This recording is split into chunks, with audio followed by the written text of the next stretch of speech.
Hi, welcome to The Knowing.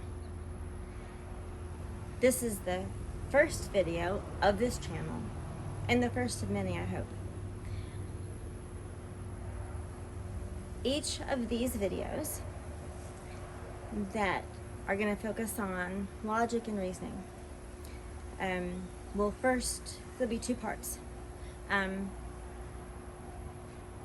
The question, which will lead to other questions and hopefully solutions, or possible solutions or possibilities. And I want each video to be a tribute to one of the many creators of true crime. I have a lot of questions, so I guess a couple of you or a few of you are gonna get several tributes. There's so many of you that I appreciate and think so much of. It's hard to know where to start. So I'm going to start with probably the person that intrigues me the most when it comes to banter and questioning and reason and logic, and that's Sergeant Friday. And he is usually on panel on Thou Shalt Not Kill. So if you're seeing this video, please go sub to Thou Shalt Not Kill. That's Rory's channel, and he's amazing. He's actually video number 2. But this video is a tribute to Sergeant Friday. He is one of the smartest people, one of the people that I've seen fight hardest for logic and reason and demand it.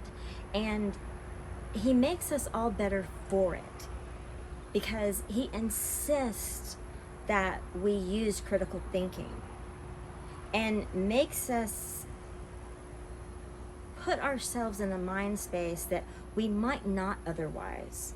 In fact, he did so in the last panel that I watched, where he said, if there wasn't a Brian Kohberger, who would be the suspect, and how would that change our thinking? And wow, I mean, that really made me step out of the box. That was interesting thinking. That actually, I haven't been so thought-provoked since college. And I have an advanced degree. I have a master's. I was taking doctoral classes. When I stopped, I was also pre-law. Shout out to Truth and Transparency. Lana is amazing with those body cams. Wow. I'm in awe. They're really, truly, I'm in awe. But let's get back to Sergeant Friday. So the question is, let's go back to the beginning. And what would be the first question that I had? And that's an easy one, because for me, it was the word target. And I remember thinking, what? I mean, there's target practice, there are targets that you use, but unalivings isn't something you normally associate the word target with. Normally you associate it with archery, or, in my case, a country club with a tennis ball. And boy, I'm telling you, if you've ever practiced with one of those ball machines that just keep coming at you, I don't know how many tennis balls they load that thing up with, but my gosh, it seems like it's never going to stop. I mean, that's what I associate with Target. Not unalivings. And, you know, I realized that a rogue reporter, or maybe not a rogue reporter, but I realized that a reporter said or asked the question, was someone targeted? And the police said, we don't know. And then they said, possibly someone was targeted. And then we were told maybe all of the people were targeted. And then the strangest thing happened. The property was targeted. Okay, that was a first for me. Now, okay, properties can be targets, but really, that's difficult because that's usually properties normally cycle about 7 to 10 years. So, you know, oh my gosh, I would like to own that house. So if it's in a place I want, if it's that, you know, the style I want, you know, I may watch for it to come up on the market. Maybe that's targeting. Maybe you target for a sales goal, but property targeted for an unaliving, I don't really understand how that would work. I really don't. That seems like such odd verbiage. And Sergeant Friday is amazing in that he demands that we use our critical thinking again. And, you know, a lot of us have forgotten how. Or we get so used to not using it that we forget to use it. And I mean, I have advanced degrees and I love learning and I love research. So questioning things has never been a problem for me. But when I started to listen to Sergeant Friday's arguments and his questions, and when he says, think about this, yeah, I started to realize, wait a minute, I did take that at face value. I didn't question that. And that's kind of scary. When we, the people, stop questioning things, we open ourselves up to a lot of bad things.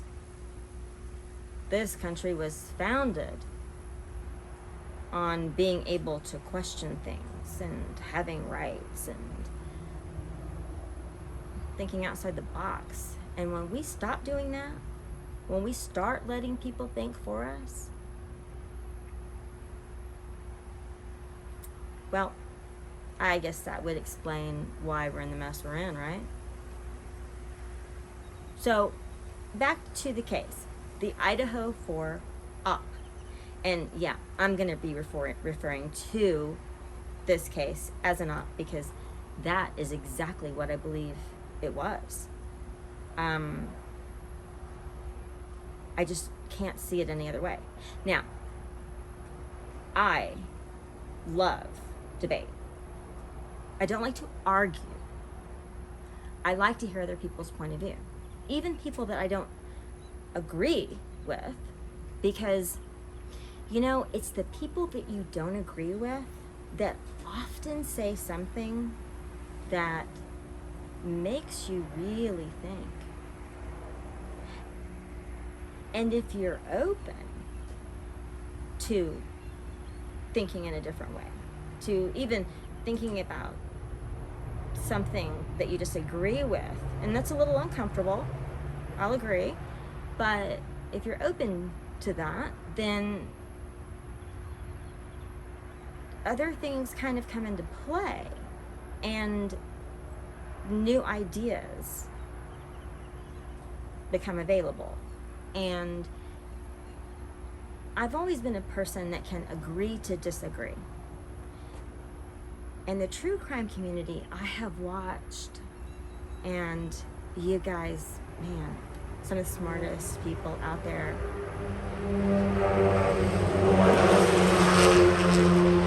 Sorry about that. There is only one highway here, and it's over there. And we are, like 15 feet up in the air. But back to agreeing to disagree. The true crime community is divided, and has been divided on many cases. And the thing is that only hurts us, I guess. I'm one now. I've sat back and watched for a long time. But I had questions. I was encouraged by Sergeant Friday to start thinking differently, to start questioning again. And when my questions weren't being answered, like a lot of creators, I turned on my channel and started videoing, because there are things I just don't understand about this. So the word target. Interesting, because Sergeant Friday was on Thou Shalt Not Kill. Again, if you're hearing this video, please check that channel out. Thou Shalt Not Kill. It's Rory's channel. It's fabulous. Go sub to him. Great guy. Great content. Great panelist. All of them. And we're back to the word targeted. And I heard it used in the panel with Sergeant Friday, the Golf Inspector General Rory and Tommy. They're all fabulous. And then there is this other case in Illinois that two young married people were unalived with their 2 young children and then their 3 dogs. That's a bit odd. And the word targeted was used again. And I thought, is this a thing? Or is this connected? I mean, not that I think that anybody that had anything to do with Idaho had anything to do with Illinois. No, not at all. But I started wondering, there is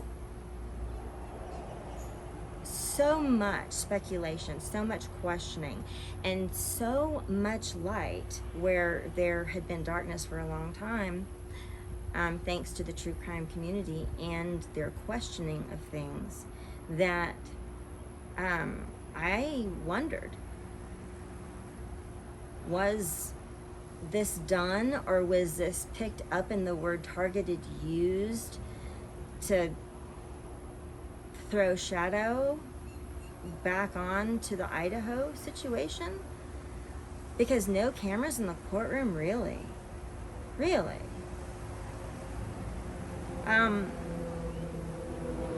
The courtroom is the public's domain.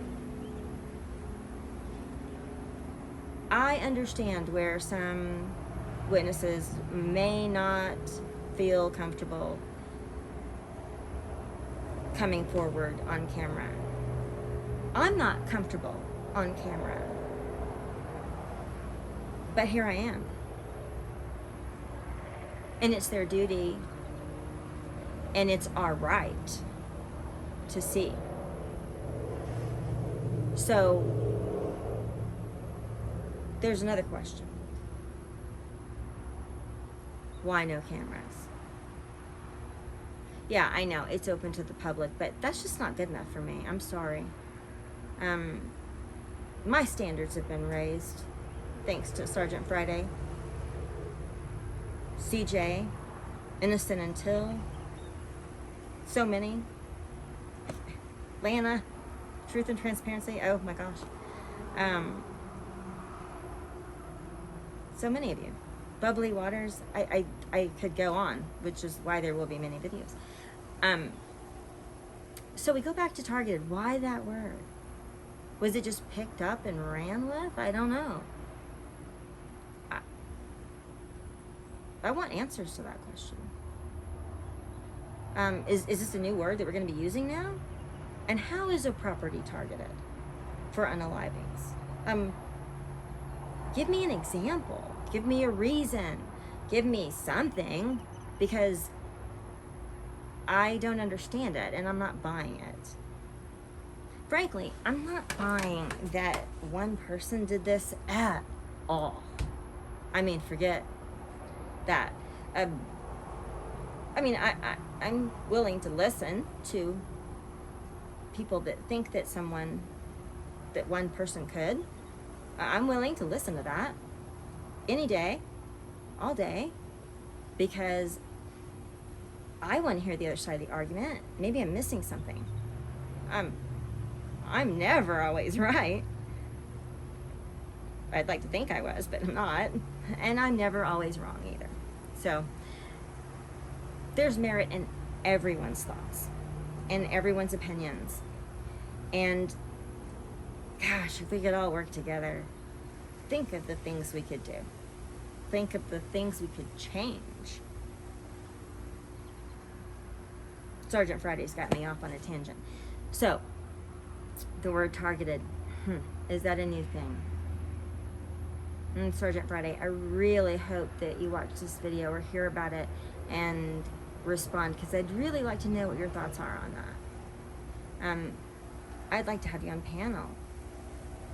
I'd really like to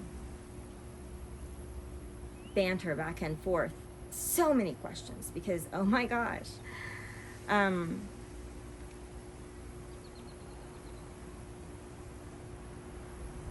So the word targeted, I just can't get past that. I don't know why. I don't know why that bothers me, but it does. Bothers me a lot. Something else that Sergeant Friday is very good at making people think about, and that is our criminal system, and the fact that if they can do this to a PhD student, that really, what evidence do they have? And maybe they do. I hope I'm wrong. I would love to be wrong.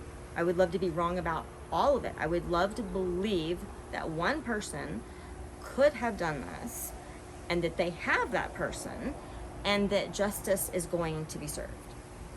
Unfortunately, my critical thinking skills have been turned back on, and I don't see it. Like I said, I'm open to debate, and I'm open to the fact that I could very well be wrong. And I hope I am. I just don't think so. So why is it that I don't think so? Well, for one, I know a lot about knives. And a K-bar is, well, we all have our taste in weapons, and people have preferences in guns. I do too, but you know, why would you choose that for an unaliving?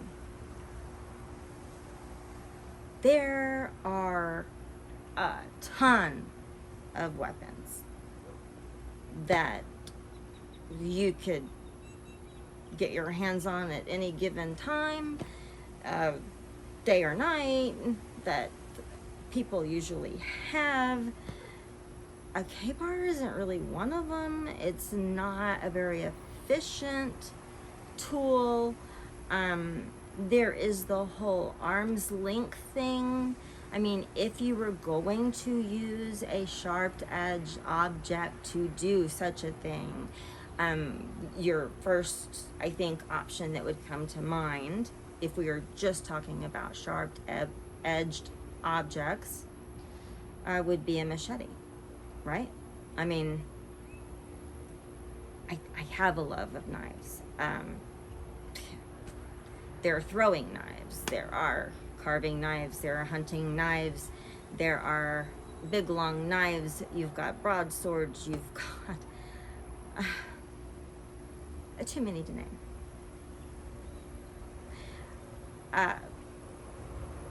I have quite a few knives at arm's reach at all times, just simply because of where I live and what I like to do. Oh, that sounds bad.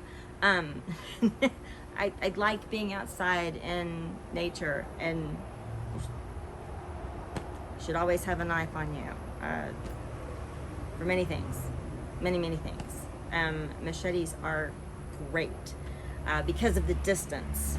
There are snakes, poisonous snakes, all over the world, in every nook and cranny, and so many people carry machetes for this reason, because I mean, you better have access to it, be able to get to it fast, and it better be long enough so that you've got some distance between you and the predator, the snake in this case. So you know, you can't, I mean, okay, I am open for disagreement, but it would be a hard case to make to me. And you would have to show me logistically with, like, you know, they use pigs because pigs are, oh gee, I'm overweight too, and I'm saying this, but it's the truth. They use pigs forensically because they're close to the human body and bones, and so they use pigs a lot forensically to look at weapon wounds and how the carcass responds to that type of weapon or instrument, or any type of weapon or instrument. And there are so many weapons and instruments out there available. I mean, there are everyday weapons and instruments available. Shovels, hoes, geez. I carry a sharp edge and serrated edge shovel at all times as well. And it's because of, you know, just my environment and what I like to do. But, I mean, it's compact, it's, you know, military grade. And my gosh, I think we have got 5 or 6. One in every car, in every ATV, in every golf cart, in every house and garage. So, gosh, probably a lot more. And yeah, there's a lot of everyday things that are necessary to protect yourself, or to get out of a situation, or to remedy a situation. And in all of those hundreds of things and items that I'm now like calculating in my head, a K-bar isn't amongst them. Yeah, I have knives that are even smaller. I have throwing knives.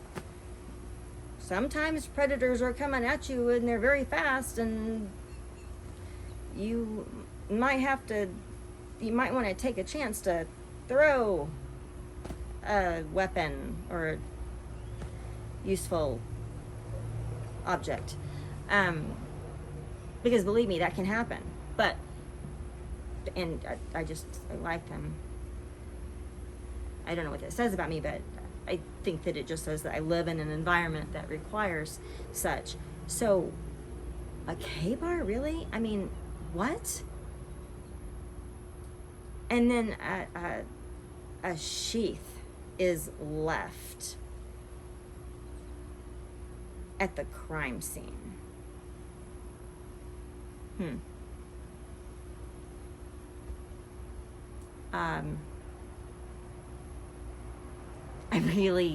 I really want that explained, because I don't see it. I've just told you that, yeah, me, I know, right? But I gained weight really quick, unexpectedly. I'm usually a very fit person, love the outdoors, so yeah, I use machetes a couple of times a month. I carry a knife on me at all times, on my person, in my purse, in my car. Short knife, a knife that is the size of your hand, that can be concealed inside your hand even, because the world is a dangerous place now. So I could think of a lot of weapons, a lot of knives that could be used. Again, a K-bar is not one of them. And a sheath, really? All of my knives have sheaths, including the machete. And you know where that sheath is every time I've used it? Actually, it's always stayed in the car, or the ATV, or the vehicle, whatever. Because I'm not approaching something that I need to use a machete on, whether it is a palm tree, cactus, grass, or a predator, with the sheath still on it. There isn't time. There just isn't time. And I'm not opening myself up to attack, even by tall grass. I'm wasting time with that sheath or cover. In fact, it's situated to where literally, I don't have to let go of the steering wheel of any vehicle, and we own several, to pull out a machete at any time. And they're all put away nicely, and they're all situated for whatever vehicle or situation is necessary, so they're not just laying out in the open. But you could put your hands on it easier than you can get to the brake in most cases. Plus, like I said, the benefit of that knife being such a utilitarian weapon is that, or tool, because it's really mainly a tool, is that it creates distance between you and whatever you're using that machete on. And so there have been a lot of cases where, there are snakes where we are, predators, large and small and all very dangerous. And I don't want grass next to me without a machete there. And a lot of times the grass is way too tall. So yeah, and the machetes are very sharp. They cut through it very quickly. Palm trees are very, very, very, very thick. Cactuses are very, very thick. and it requires a whole lot of power and a very sharp machete to trim those down, to cut those dead pieces off.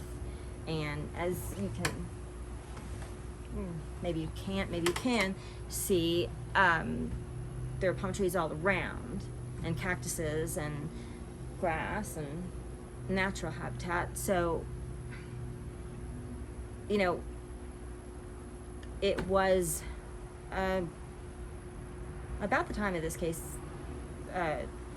that I was actually using one of the machetes, and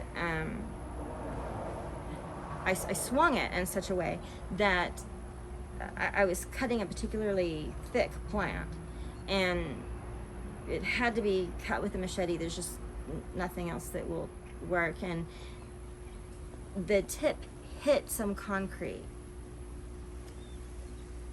And in all the ways that the plant was situated, you would think I would have avoided that, but no. So it wasn't one of my better ones. It was one that I had grabbed out of the garage, and the tip snapped off, which really kind of surprised me, because I buy very well made tools, and so I thought, well, it's the last time I'm buying that make and model. But yeah, the end snapped off, and it hampered the ability to cut through the grass, the very hardy plant that's just basically like wood. So it rendered the machete pretty much useless. So if that was being used in a situation, let's say of protection, where I was trying to protect myself, and I was using it against an individual, and a tip had snapped, well, that would make it really ineffectual if I had to then defend myself against a second predator or individual. And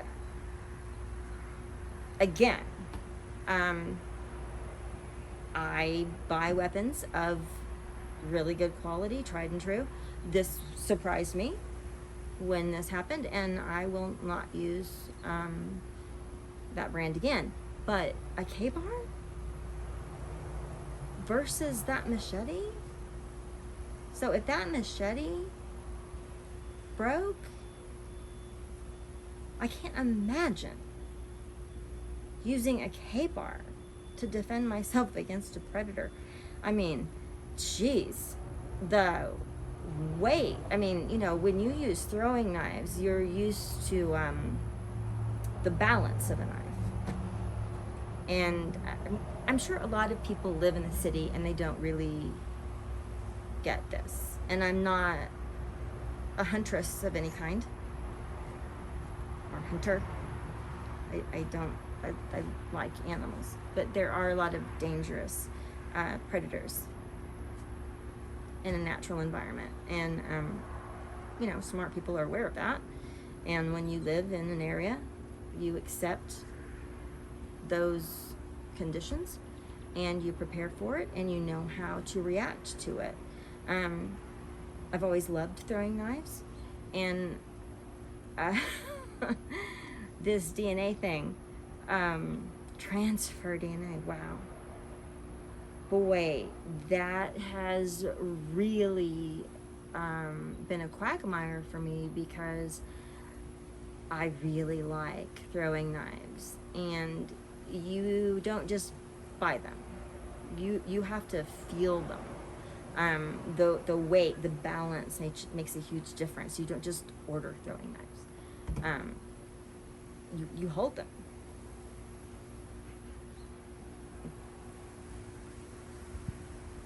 I mean, I'm at a loss. There's just really, I mean, maybe that's me.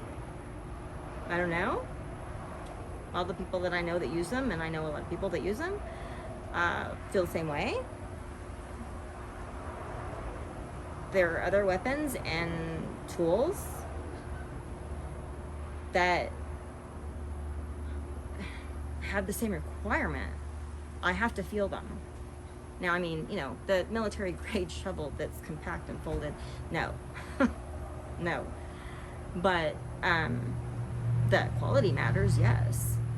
I mean, where it's made, what kind it is, that matters. But, I mean, the throwing knives, the balance matters. Now, do I have to hold a machete to know whether I prefer it? No. By now, I've used enough that I know what kind, and my husband and I generally agree on such things. Sometimes there's a difference when it comes to certain tools and weapons of necessity. But gosh, touch DNA and throwing knives. So if you have to feel the balance of them, like, how do you know you're not leaving your DNA? I mean, you are, right? And then those can be bought by somebody and used in a bad way. And your DNA's on there? Really? Whoa. Whoa. Wow. I mean, that's mind blown. Because I mean, in my head, I'm already thinking, like, how many throwing knives I have, like, tested in my hands for weight and balance, and I'm like, oh my gosh, wish I could track all those down and wipe them down, right? Because what if they were used for ill intent? I mean, this Idaho 4 op, again, we were discussing the K-bar versus a machete. A machete would have been a much more useful thing, and I think most people that live in a natural environment would say the exact same thing. They would be like, what? Who even has a K-bar?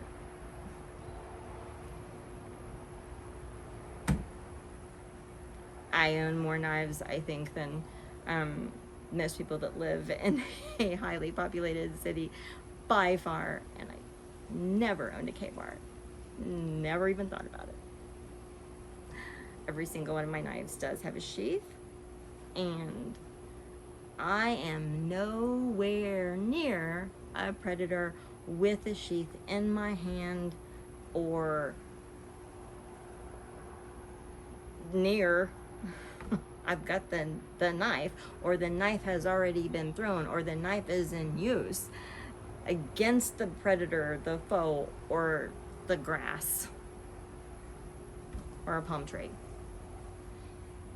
So a K-bar. I really would like to see that forensically used on a pig, and once they get to the, to the ribs, and I'm not, this is trigger warning, I'm not trying to be graphic at all. I live in a natural environment, and these things have to be taken into consideration when you do, because you do. It's not a question of if or when. I mean, it is an absolute gonna happen. So you have to be prepared. And you can't have a weapon like that fail on you.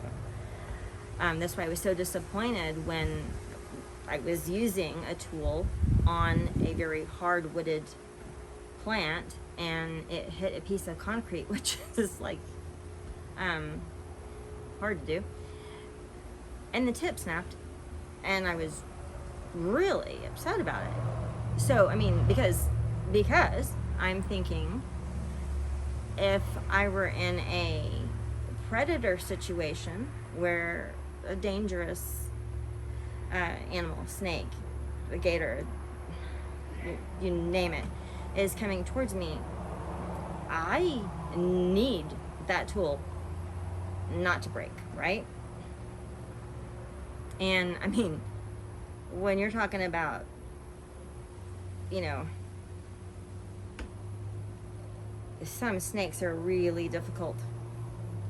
And then there are other predators that are a lot more difficult to deal with. You can't be in that situation.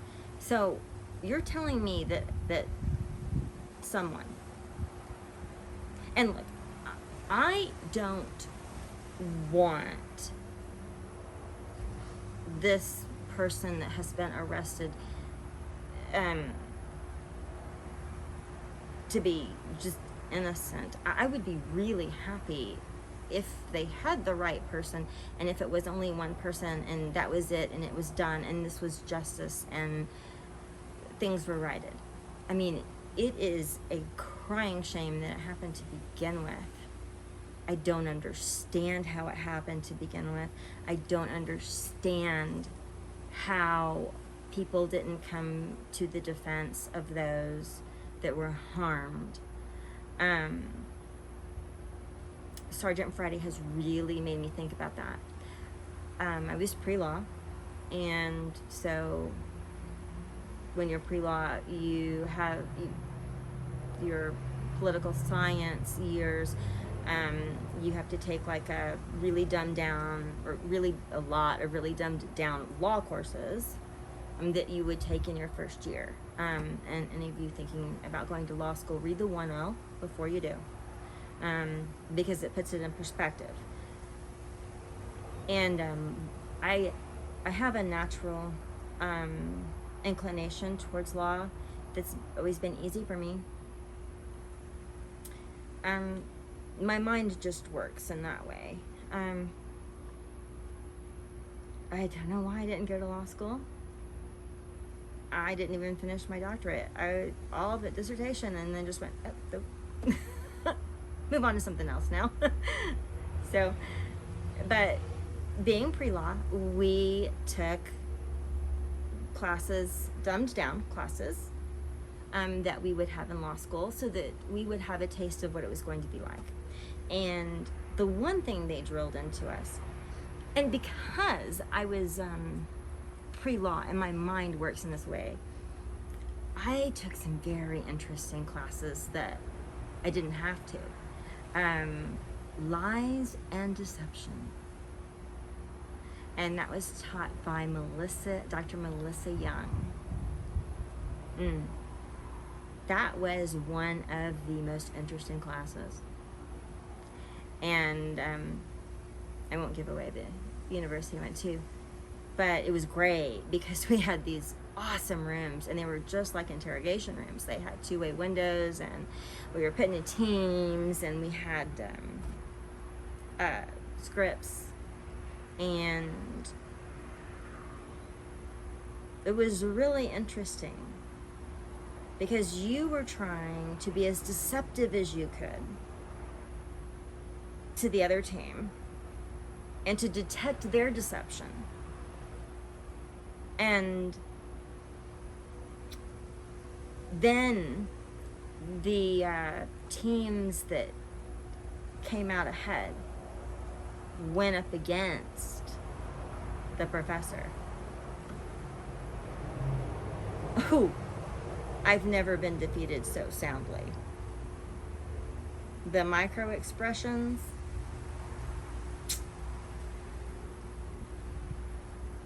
people that are good liars, they have those down pat. They give you false micro expressions, false body language, and they are very good at it. And it is, I don't want to say impossible, because nothing's impossible, but I was really interested in that. And I was beaten. I was beaten soundly. And that's not something I like to admit, but it taught me a lot, because if I was beaten that soundly, and I was pretty good, I could pick up people's tails in any way, shape, or form, in any situation. So that told me that, the body language stuff, and I know there are people that do that for a living. I know they come out of the woodwork and they want cameras in the courtroom even more than me. But truly, if someone is good at deceiving, none of that matters, because they're good at giving you the wrong tells. And I don't, maybe people don't realize it if they haven't been put in the situation like in that class, but wow, was that eye-opening. And I've never forgotten it. But back to the pre-law classes. The one thing that was constantly being driven into our heads was that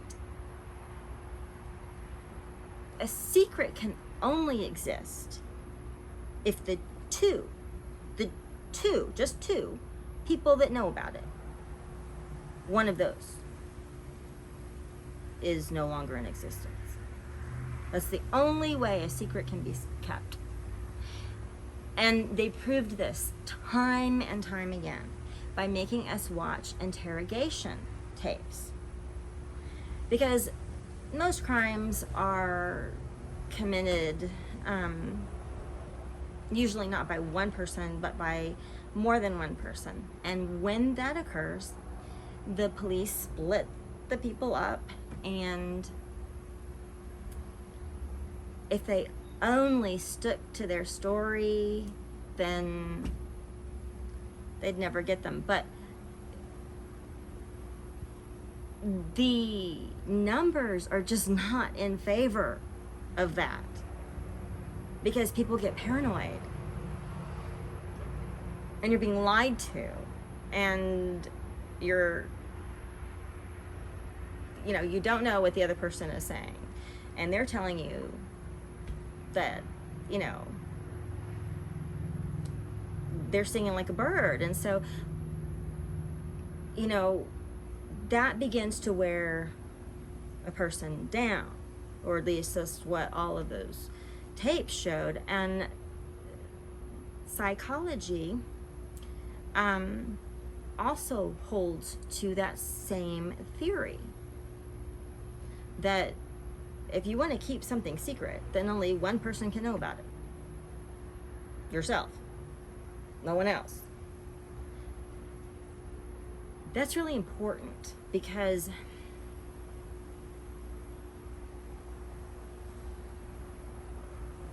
just my experience, and what does my experience say?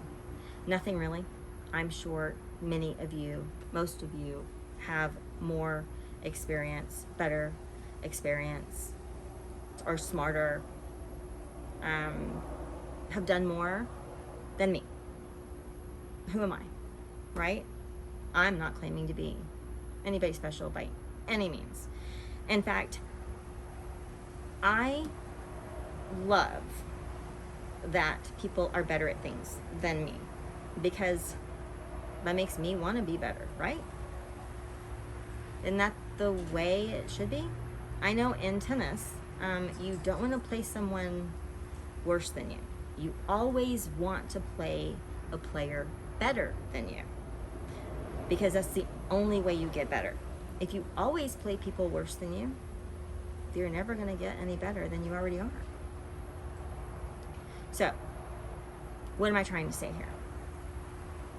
I'm trying to say that you have a law enforcement, a whole law enforcement department, and a DA that wants the world to believe that one person, even if they scouted, and that's a whole nother question. That is a Rory video. Because the environment that the crime was committed in, it is not an easy environment.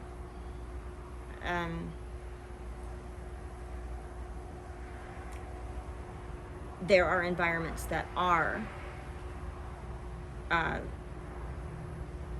easy for that sort of thing, I guess, if you want to be in that mind frame. It's hard for me to go there, but yeah, I mean, there would be many easier environments to choose besides 1122 King Road. That environment is so difficult, so very, very difficult. So you have a whole law enforcement department. I'm sorry if I'm sweating, but it's very hot here. That wants the public to believe that one person, and let's up the ante here. Let's say that this person was well trained, well versed in predators. What did I tell you? And those actually aren't. They're very friendly. But I mean, see my point? See? So back to, you have a whole law enforcement that wants you to believe that someone, and like I said, let's up the ante on this. Let's say that this person is super trained, that this person has the ninja skills. I mean, and I don't mean to be flippant. I'm serious when I say that. They have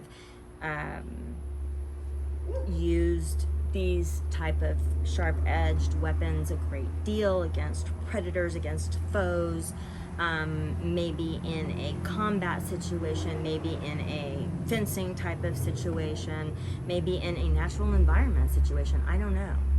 But let's up the ante and say that the person that they suspect of doing this has those kind of mad skills, right?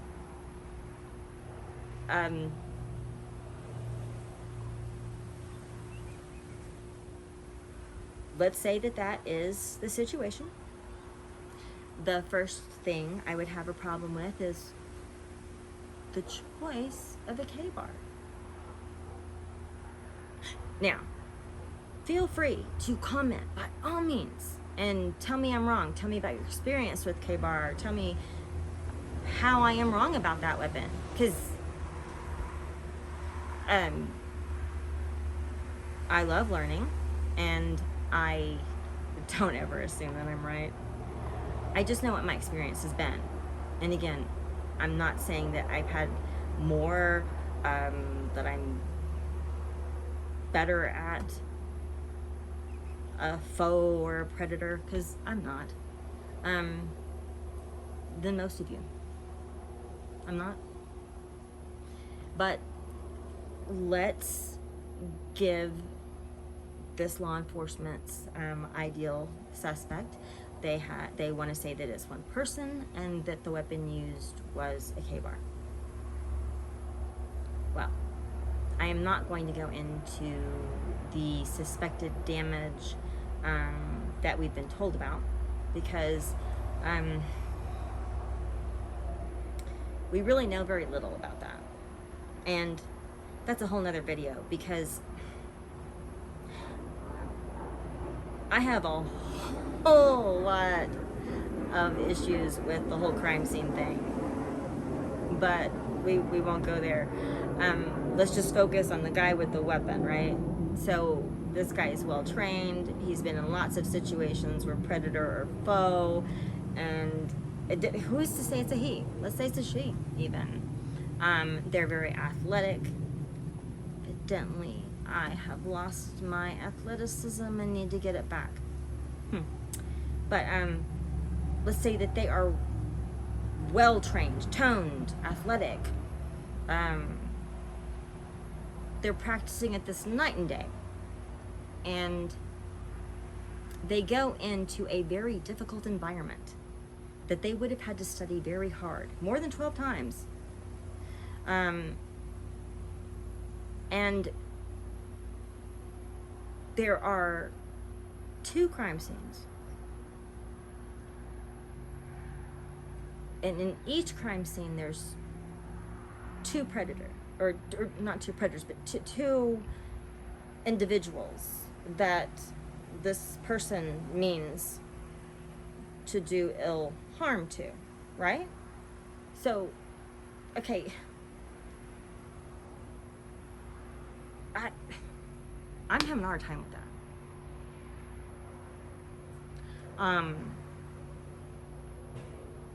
I'm having a real hard time with that, because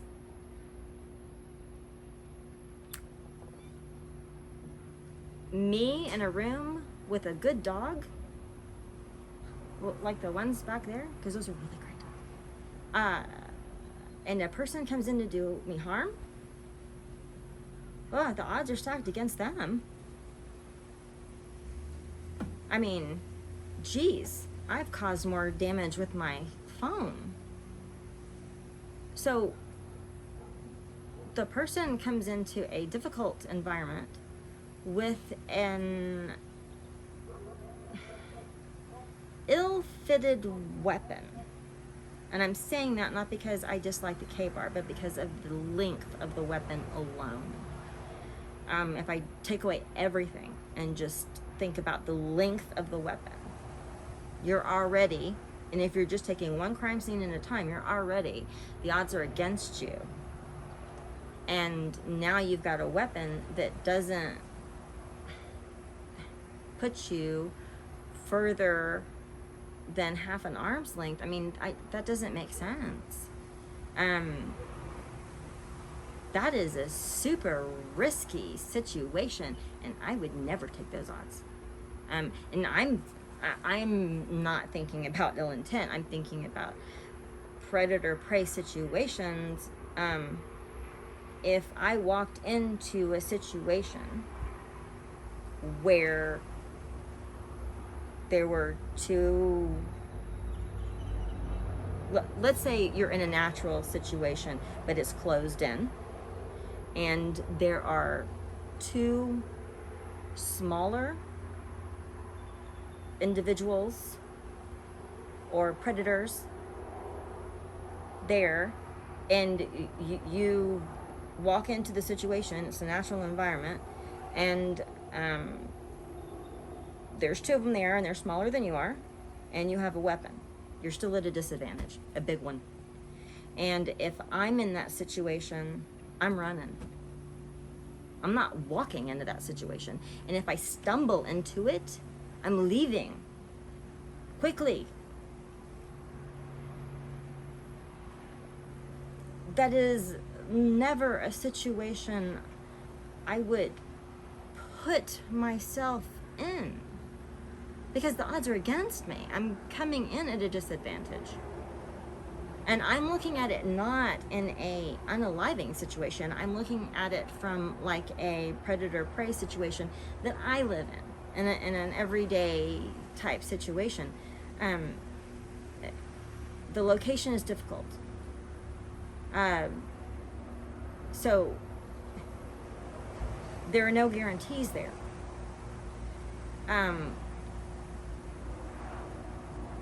Supposedly, 6 individuals were present. 1 individual came into the environment to do harm. Okay, so they're outnumbered 5-1, right? And their weapon is sheathed.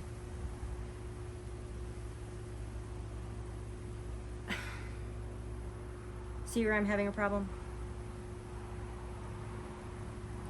See, when you move it to a natural environment, one that I deal with day in and day out, and I stumble into an enclosed situation where there are 2 foes that are smaller in size than me, and I have a weapon,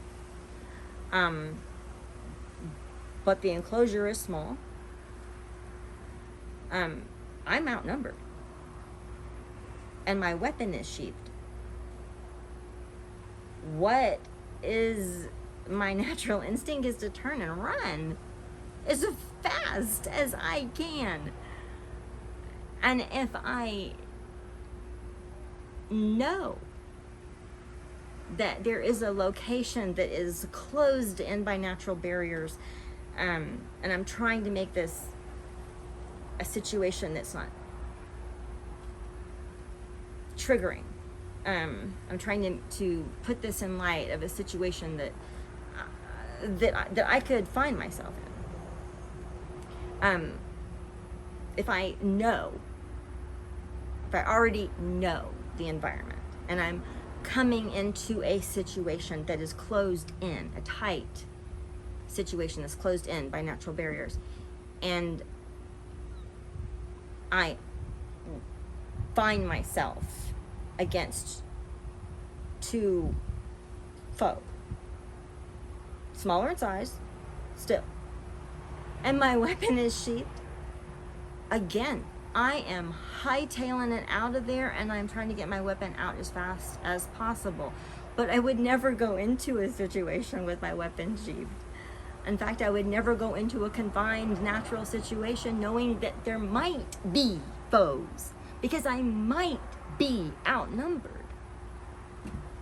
Now, common sense, and Sergeant Friday loves to use common sense. So common sense would tell you that by the cars outside and by the build of the environment, you could not be sure of anything. You could not be sure of the number of occupants. You could not be sure of the layout unless you had intimate knowledge of the layout and what lies there within.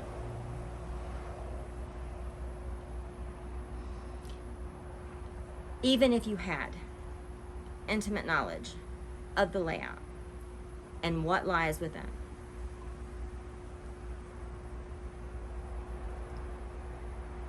you would have to be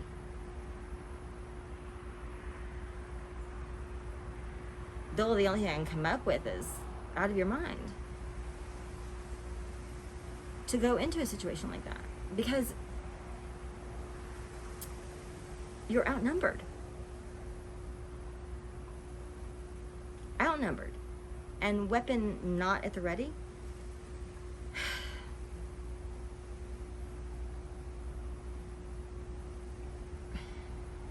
That's why I have a problem with it.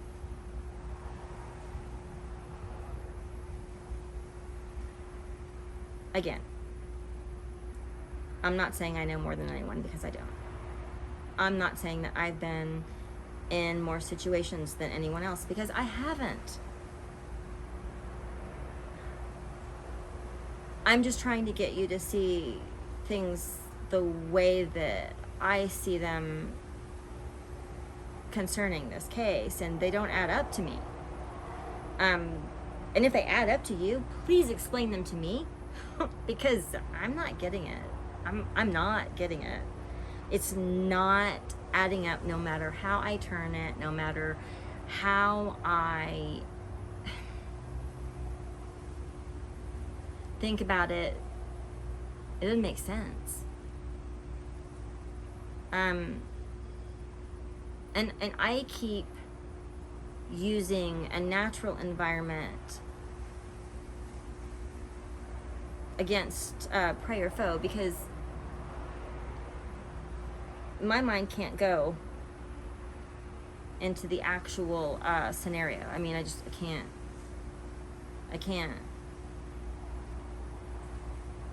think like that. I value all life. I don't even like to kill predators. In fact, if I can stay away from those things, I do. I don't want to go up against a snake. That is the last thing I want to do. In fact, I don't want to go up against a bee or a wasp. I don't want to go up against high grass. Let's be honest here. I want to be as safe as I can possibly be.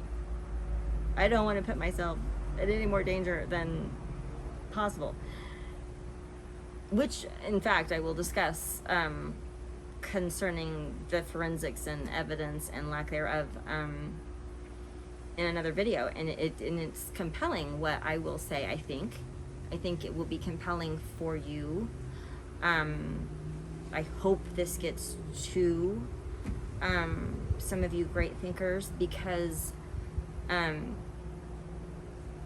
coming at this from, I think, a different point of view, and hopefully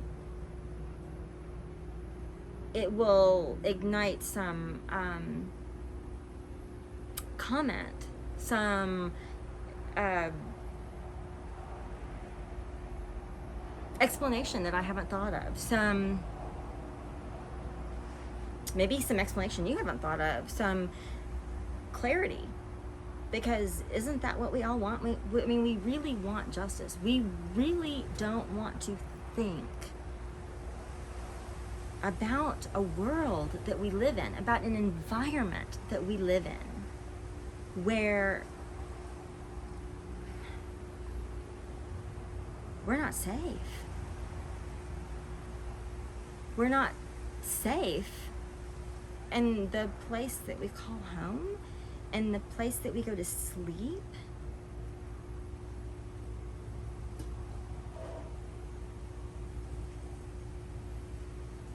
I don't want to think about that. I don't want that to be true. And I mean, let's be honest. I mean, I know it's true. There's a reason that we're 15 feet in the air.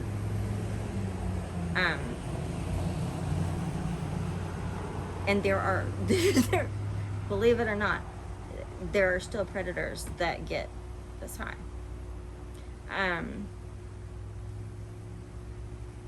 So it makes no sense to me, and I'm putting it into a different scenario where it's a natural environment, not a unaliving, because I value life too much. I just can't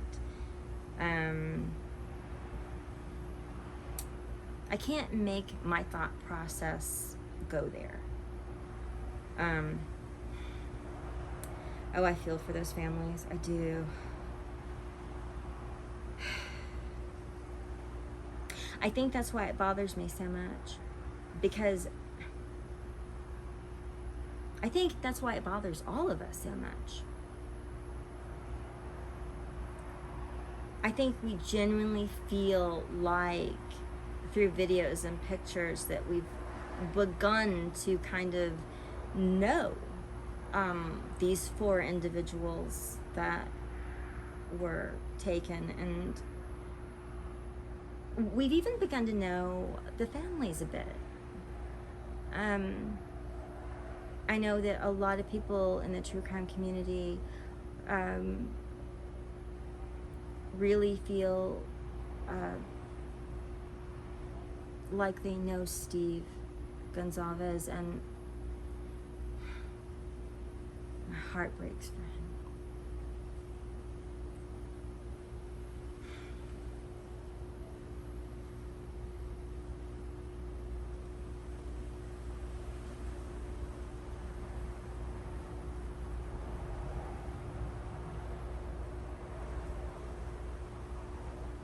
I don't have words. I don't have words that are adequate. I don't have words that are good enough. I don't have arguments that are adequate. I don't have arguments that are good enough.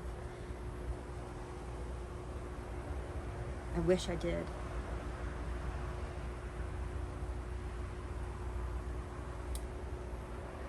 I really wish I did.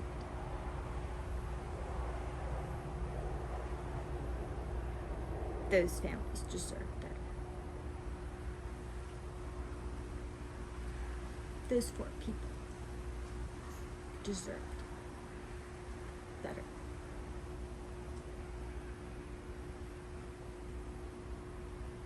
And we should all be thinking about that, because that could be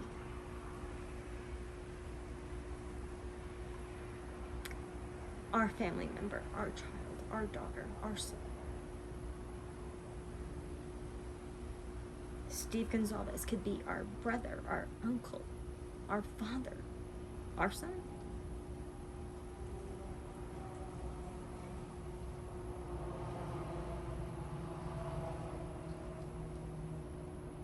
And Americans have done a lot of things poorly lately.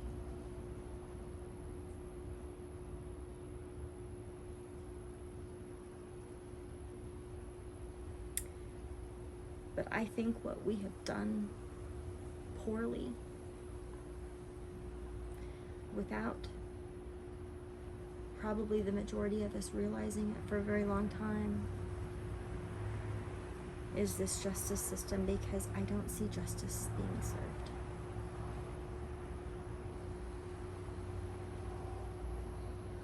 I see people on video, on TV, that are in pain.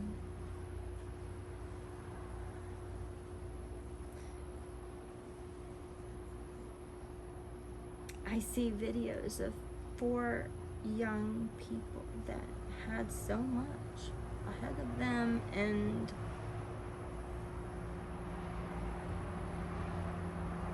they deserve so much more from us.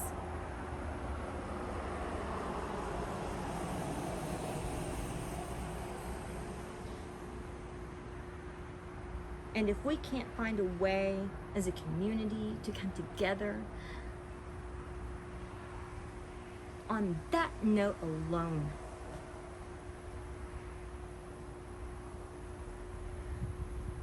then that makes me ashamed.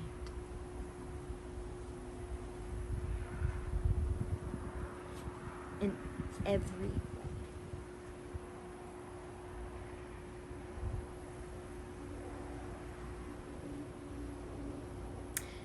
No father in this country should ever have to beg on TV for someone else to take the lead and do what's right. Never in this country. Never.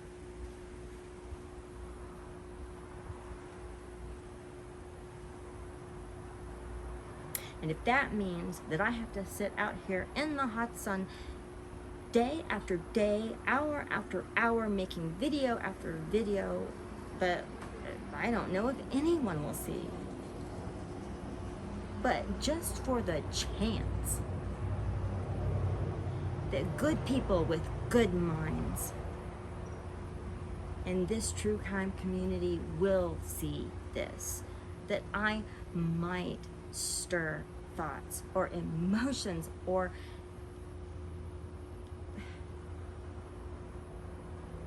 the feelings that we all used to hold as Americans. What happened? What happened to our country, to us?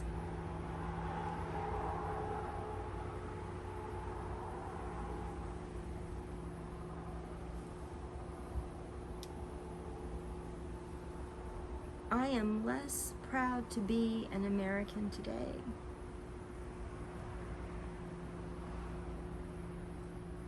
than I have ever been.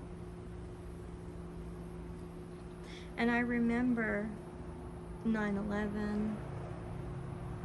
I remember where I was. I remember who I was with. I remember the strangeness of not hearing airplanes in the sky.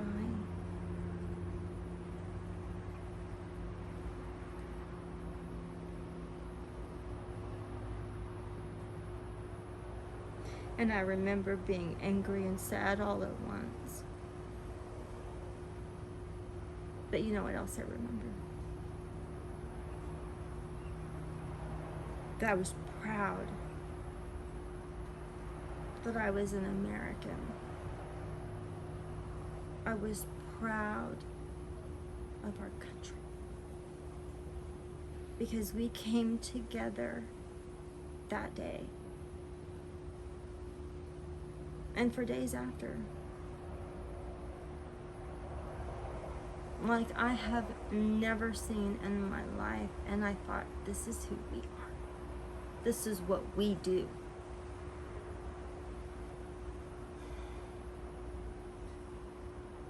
And I know if the country was polled, they would say that there might be bigger issues, but you know what? To Steve Gonzalez, there is no bigger issue.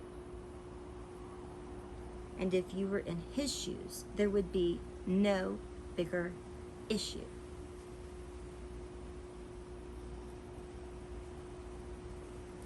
We are Americans, but I think we have forgotten that. And I'm saying that as politely as I can, because I am disgusted. I am disgusted with the fact that a father would have to beg for justice. He should never have to do that in this country. We should all be doing what we can to ensure that every one of us has a right to justice, because it could be us in his shoes. It could be us in Brian Koberger's shoes, which I know some of you think that he is absolutely guilty, and I have not seen all the evidence. So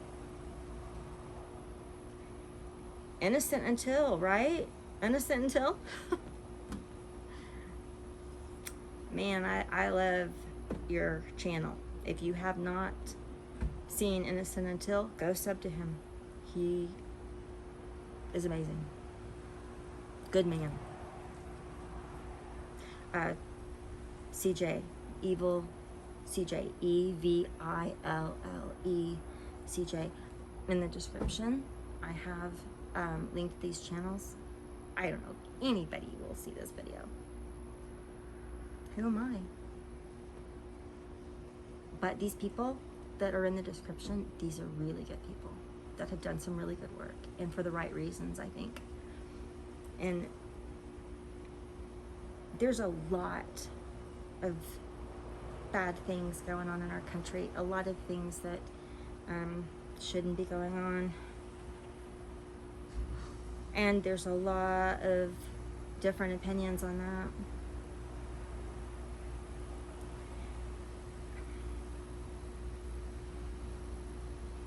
And maybe I'm wrong about this, but the way that I see it is I see that that is all a symptom of this. First and foremost, each of us have a right to justice and freedom. The right to own property. The right to be equal. Regardless of our differences.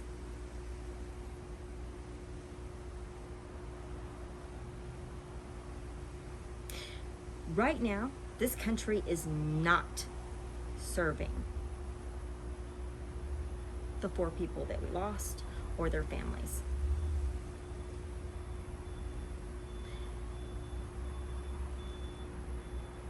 I'm aware that I could be wrong. And if you feel that way, feel free to tell me. But what if I'm not?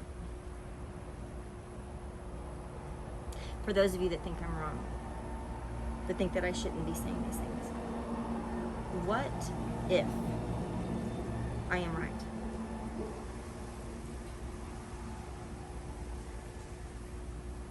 Are you willing to live in a country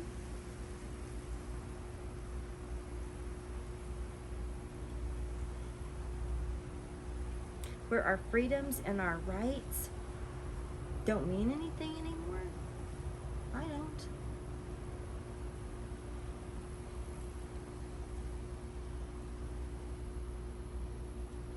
And I'm not saying that and just giving it lip service. I've actually asked to leave my home country. My husband does not agree. And I think he's correct.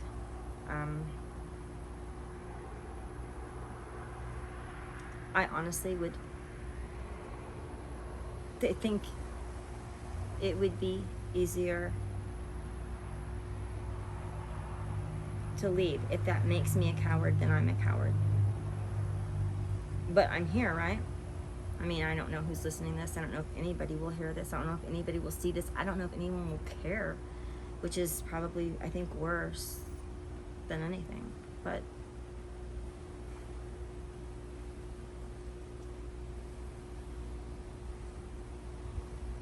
I'm ashamed of this country, of the corruption,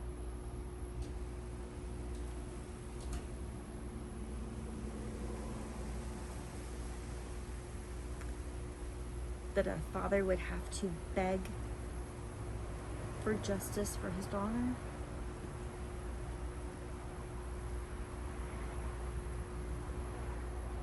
And my husband is a good man. Just like a lot of the creators on YouTube, they are good people, better people than me, much better people than me.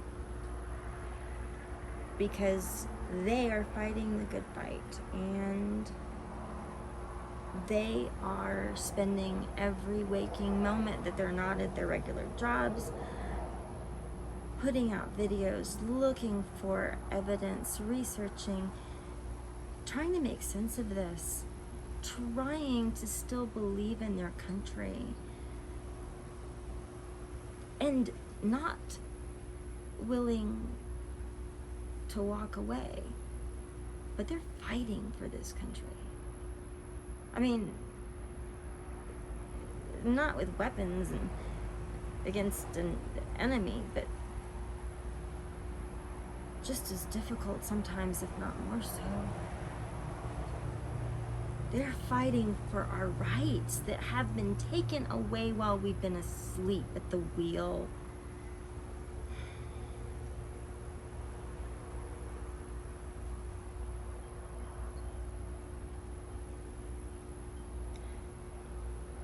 Anyway, I'm sure this has made it to any eyes and ears. You're probably angry at me for the things I've said and for my opinions.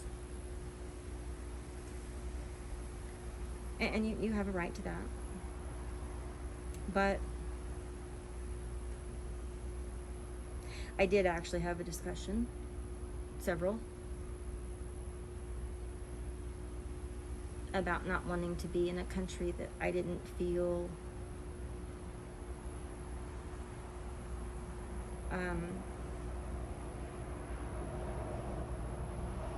the citizens retained their rights. Somewhere we lost them. And Sergeant Friday made me think. My husband made me think.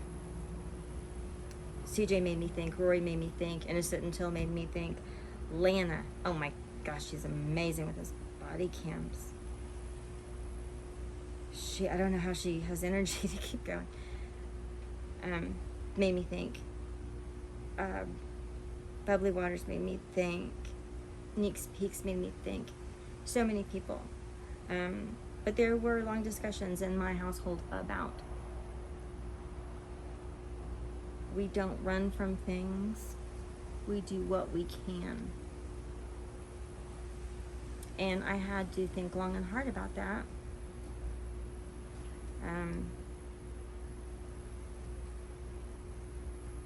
I did not feel comfortable, knowledgeable enough, worthy enough, knowledgeable enough, strong enough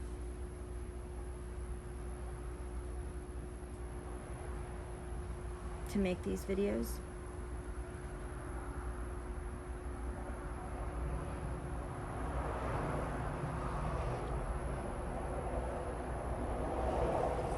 But I realized that all these good people were fighting the good fight, and my husband made some very intelligent points.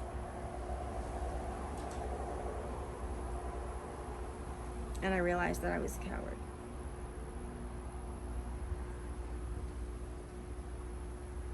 Probably the worst of the worst.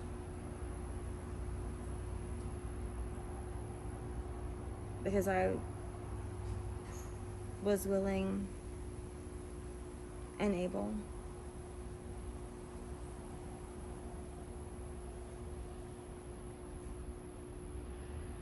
to leave a country that I once loved and was so proud of.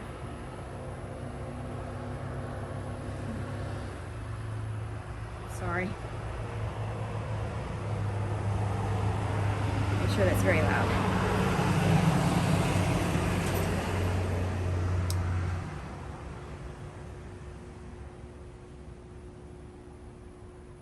But I was willing to take the coward's way out and go somewhere where rights were respected, or at least recognized. Because every night that I looked at what was happening in this case,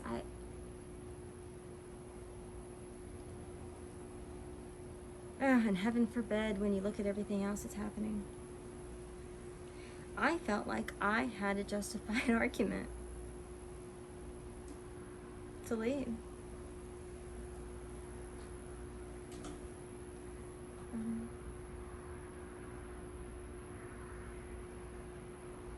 I'm ashamed of that, but it's the truth.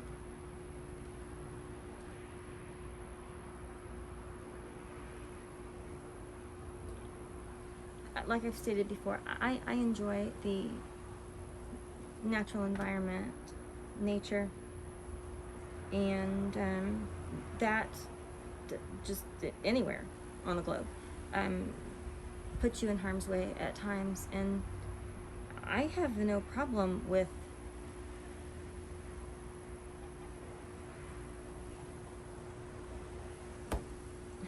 defending myself.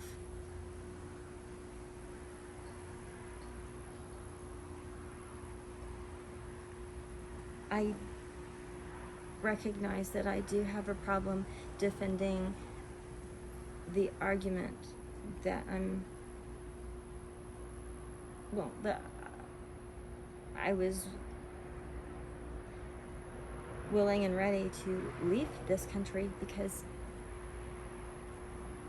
I lost respect, and I felt like, or I do feel like, our rights have been taken away and we've been asleep at the wheel. And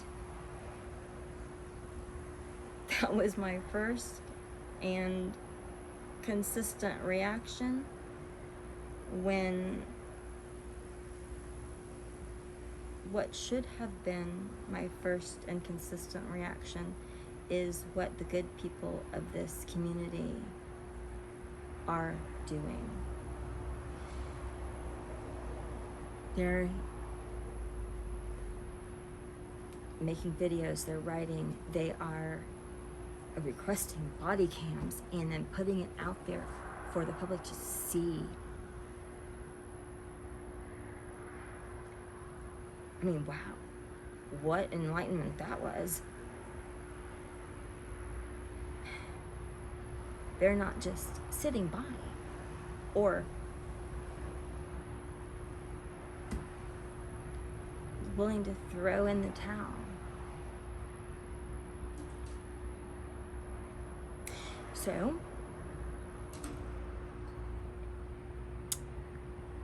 I can recognize when I'm wrong, or when an idea or a principle,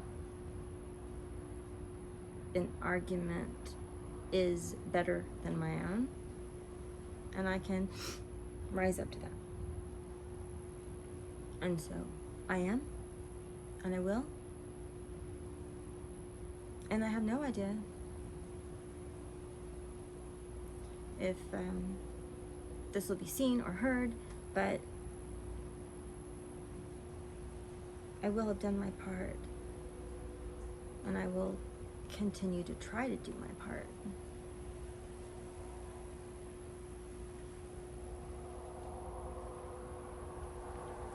And that is better than taking the easy way out.